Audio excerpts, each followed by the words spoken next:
Une société laïque, c'est d'une manière générale une société où la loi des hommes prime sur la loi divine. Une société où la Torah, la Bible et le Coran ne remplacent pas les lois civiles et où la croyance de certains ne doit pas devenir la loi de tous. L'État laïque est neutre.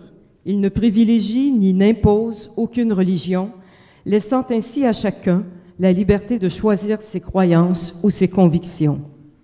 Cela s'appelle respecter la liberté de conscience. L'État laïque est neutre parce que l'État est public, qu'il s'adresse à tous les citoyens, qu'ils soient catholiques, protestants, athées, juifs ou musulmans, qu'il s'adresse à eux dans ce qu'ils ont de commun, alors que la religion est une affaire particulière, personnelle et privée, qui n'a pas sa place dans les institutions publiques. Bref, les gens ont la liberté de croire ou de ne pas croire, mais cela ne leur donne pas pour autant le droit d'imposer leurs croyances dans l'espace civique. L'État laïque s'adresse à des citoyens égaux, ayant tous les mêmes droits et les mêmes devoirs, quelle que soit leur croyance, et où chaque citoyen ne peut invoquer sa religion pour se soustraire aux règles et aux lois communes, justement parce que dans l'État et dans ses institutions, les lois civiles ont préséance sur les lois divines. En gros, l'idéal d'une société laïque pourrait se résumer à cela. Maintenant, comment fait-on pour réaliser cela? La recette est simple, c'est en séparant l'Église de l'État, en éloignant la religion de la politique. On entend souvent dire que la laïcité est anti-religieuse, que c'est de l'athéisme et qu'un État laïque veut supprimer les religions. Rien n'est plus faux. Séparer n'est pas supprimer. Loin de les supprimer, l'État laïque inclut toutes les religions et même leur contraire. Il les inclut toutes parce qu'il n'en impose aucune. En ce sens, il permet le maximum d'ouverture. Cet idéal laïque n'est pas tombé du ciel. Il a été rendu nécessaire alors qu'au XVIIe siècle, les guerres de religion mettaient l'Europe à feu et à sang. C'est à ce moment-là que la laïcité est apparue comme la solution pour pacifier cette Europe, meurtrie par ces religions d'amour qui se faisaient âprement la guerre. L'exigence laïque est née non pas pour se débarrasser des religions, mais pour mettre un terme aux rivalités religieuses qui leur sont congénitales, parce que contrairement aux religions, la laïcité prône la tolérance, cette tolérance qui sera traduite au siècle des Lumières par la Déclaration des droits de l'homme. Pendant longtemps, l'histoire du Québec a été liée à celle du catholicisme. Du début de la colonie jusqu'à la Révolution tranquille, l'Église catholique a joué un rôle politique prépondérant dans notre société, contrôlant des secteurs névralgiques tels celui de l'éducation, celui de la santé, des services sociaux, exerçant son emprise dans le domaine de l'édition scolaire, celui de la culture, celui des arts et des médias. Bref, l'Église était partout présente dans nos institutions comme dans nos vies, jusque dans la chambre à coucher, si bien que le Québec d'hier était peuplé presque exclusivement de catholiques, qu'on pourrait dire automatiques. Avec la Révolution tranquille, l'État québécois a pris ses distances vis-à-vis du clergé catholique pour affirmer son autonomie et prendre en charge des institutions auparavant gérées par l'Église. En 1958, il y a eu la création du ministère du Bien-être social et de la jeunesse. 1961, une loi sur l'assurance hospitalisation et la mise sur pied du ministère des Affaires culturelles. Puis, en 1964, la création d'un ministère de l'Éducation qui va laïciser les universités, laïciser les savoirs et abolir les collèges classiques pour les remplacer par des cégeps laïques. Mais d'importants compromis ont été faits avec l'Église dans le domaine de l'éducation. Des postes de sous-ministres associés de foi catholique et protestante ainsi que des comités catholiques et protestants du Conseil supérieur de l'éducation ont été créés alors que les écoles publiques demeurent confessionnelles et qu'elles continuent à dispenser un enseignement religieux. Ces compromis majeurs furent en quelque sorte l'échec de la commission Parent. Il faut comprendre ici à quel point l'école comme institution joue un rôle capital dans la transmission des valeurs comme celle d'une foi pour une Église qui veut garder son emprise sur le peuple. C'est donc sur le terrain de l'éducation que la bataille pour la laïcité va se concentrer avec pour objectif la déconfessionnalisation des écoles publiques. Dans les années 90, sous l'effet de l'immigration, la diversité religieuse s'accroît dans nos écoles publiques, faisant que des élèves recevaient un enseignement confessionnel parfois contraire à leur religion. Bref, l'enseignement catholique et protestant devenait problématique parce qu'il contrevenait à la Charte québécoise des droits de la personne comme à la Charte canadienne des droits et libertés qui garantissent la liberté de religion. La laïcisation du système scolaire devenait alors un impératif de plus en plus pressant. 1997 sera l'année de la déconfessionnalisation des commissions scolaires, dorénavant organisées sur une base linguistique. En 1999 se tiendra une commission parlementaire sur la place de la religion à l'école. Le Québec se divisa alors en deux camps. D'un côté, les partisans de la majorité historique qui souhaitaient le maintien de l'enseignement religieux, et de l'autre, les partisans de l'égalité qui souhaitaient son abolition, alléguant que cet enseignement constituait un privilège accordé aux catholiques et aux protestants qui violait l'égalité des droits protégés par les chartes. Dans le camp des partisans de l'égalité se trouvaient les syndicats, des groupes féministes, tels le Conseil du statut de la femme et la Fédération des femmes du Québec, ayant Françoise David comme présidente et Manon Massé vice-présidente, des catholiques de gauche, voulant s'éloigner de l'autoritarisme de Rome, et des laïcs regroupés autour du mouvement laïque québécois. Tous étaient unanimes à exiger au nom de l'égalité des droits la laïcisation totale du système scolaire.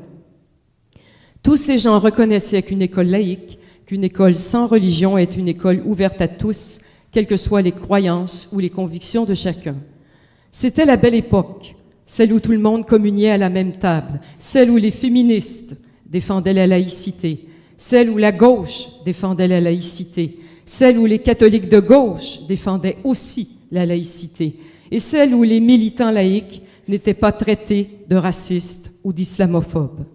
Mais c'était surtout l'époque où il n'y avait qu'une seule laïcité, qui étonnamment n'était ni rigide, ni stricte, ni fermée. Une laïcité si parfaite que personne au Québec ne parlait de laïcité ouverte. Que s'est-il passé pour que le mouvement féministe et la gauche soient maintenant divisés sur cette question et que le seul parti politique qui veuille avancer dans ce dossier se fasse traiter de raciste et de xénophobe, alors que les laïcs qui s'opposent au voile et au crucifix passent pour des talibans qui veulent dynamiter les églises, changer les noms des rues et des villages et faire la chasse aux musulmans? Que s'est-il passé pour que Québec solidaire, la Fédération des femmes du Québec, les catholiques de gauche et la Ligue des droits de l'homme abandonnent le combat laïque et défendent aujourd'hui les femmes et les fillettes voilées, alors qu'il y a 8 ans, ils abhorraient le crucifix et les cornettes de nos bonnes sœurs? Que s'est-il passé pour qu'en moins de 10 ans, en 2007, lors de la commission Bouchard-Taylor, on se retrouve tout à coup avec 2 modèles de laïcité et que cette laïcité si admirable des années 90 ne soit plus la bonne? C'était aussi l'époque où il n'y avait qu'un seul féminisme et un seul ennemi, le patriarcat. Un féminisme qui inspirait la gauche et qui faisait dire à Françoise David, alors présidente de la Fédération des femmes du Québec, que toutes les religions oppriment toutes les femmes. Un féminisme si parfait que même les femmes chrétiennes ont trouvé dans de Beauvoir de quoi critiquer la Bible et leur Église. Que s'est-il passé pour que l'on se retrouve maintenant avec 2 féminismes, l'un occidental et l'autre musulman? Parce qu'il ne faut pas s'y méprendre, il n'y a pas d'autre féminisme. Un pour les lesbiennes, un pour les prostituées, un autre pour les handicapés, et il n'y a pas non plus de féminisme bouddhiste ou hindou. Un féminisme pour les blondes, un autre pour les brunes, et un troisième pour les rousses. Non, à la Fédération des femmes du Québec, nous avons maintenant 2 féminismes, l'occidental repentant et le musulman triomphant.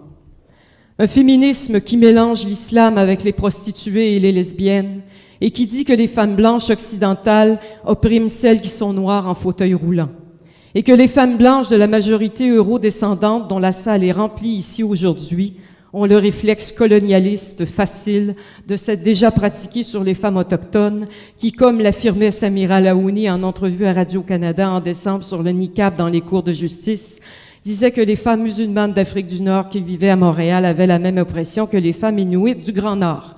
Wow! Ça décoiffe l'intersectionnalité, non? Et j'ai bien hâte d'entendre Madame Laouni défendre les lesbiennes et de la voir avec son voile au défilé de la fierté gay. Les années 90, c'était aussi l'époque où il n'y avait qu'une seule religion. Pas de chrétiens modérés qui font de la religion, ni de christianistes radicaux qui font de la politique, et pas de christianophobie non plus. Non, rien que des chrétiens, point. Mais que s'est-il passé? Je pourrais vous dire qu'au Québec, avec l'immigration des dernières décennies, la présence de l'islam et de ses femmes voilées, la présence de militants islamistes qui multiplient les organisations, étendent leur réseau et leur influence dans notre société, que tout ceci a eu pour effet de remettre en question la culture laïque de nos institutions publiques. Je pourrais aussi vous dire que la gauche étant anti-américaine de naissance, anti-israélienne et pro-palestinienne, défend inconditionnellement les musulmans au lieu de défendre la laïcité. Je pourrais vous dire que la Fédération des femmes du Québec est infiltrée depuis quelques années par des militantes islamistes, voilées ou pas, qui se retrouvent dans des instances décisionnelles et dont certaines défendent la charia. Pas des femmes sikhs ou bouddhistes sur ces comités, mais des islamistes. Je pourrais également ajouter que les catholiques de gauche qui militent dans l'anonymat, à Québec solidaire, à la Fédération des femmes du Québec et à la Ligue des droits de l'homme, voient dans l'islam, pour qui la laïcité est une hérésie, une occasion inespérée de ramener la religion dans l'espace public. Et que tout ce beau monde communie à la sainte table de la laïcité ouverte, cette fausse laïcité ne visant qu'à redonner aux religions une visibilité et une légitimité dans nos institutions publiques. La laïcité a changé et le féminisme a changé aussi. Ils ont été contaminés par le multiculturalisme et l'islamisme. La laïcité est devenue ouverte et le féminisme est devenu pluriel et insignifiant. De neutres, d'égalitaristes et d'universels qu'ils étaient, chacun est devenu, en l'espace d'une décennie, particulier, occidental, colonialiste et impérialiste.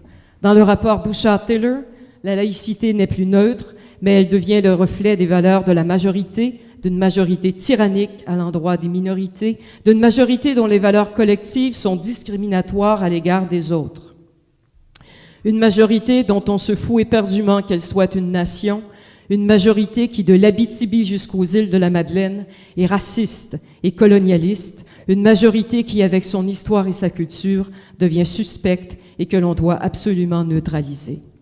Dans le féminisme multiculturel de la Fédération des femmes du Québec, le féminisme n'est plus neutre non plus, mais impérialiste et colonialiste, parce qu'il reflète les valeurs de la majorité, de celles des femmes blanches, occidentales, racistes et colonialistes. Ces femmes qui se sont battues et qui ont changé le monde, si bien que l'on dit du XXe siècle qu'il a été le siècle des femmes.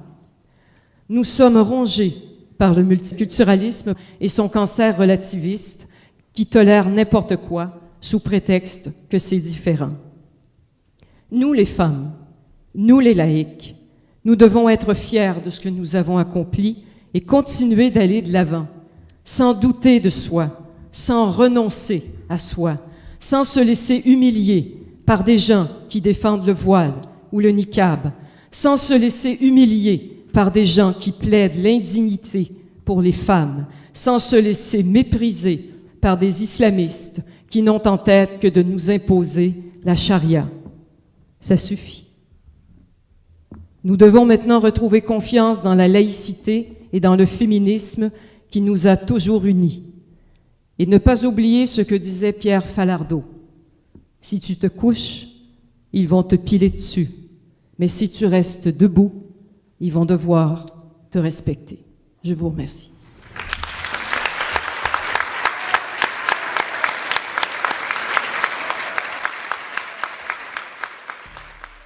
Elle n'arrive pas à se contrôler pour respecter son mari, à ne pas répondre à son mari, à se comporter bien sur son mari, à ne pas tenir tête à son mari, à baisser sa voix devant son mari, voilà qu'elle veut sauver le monde comme si c'était Superman.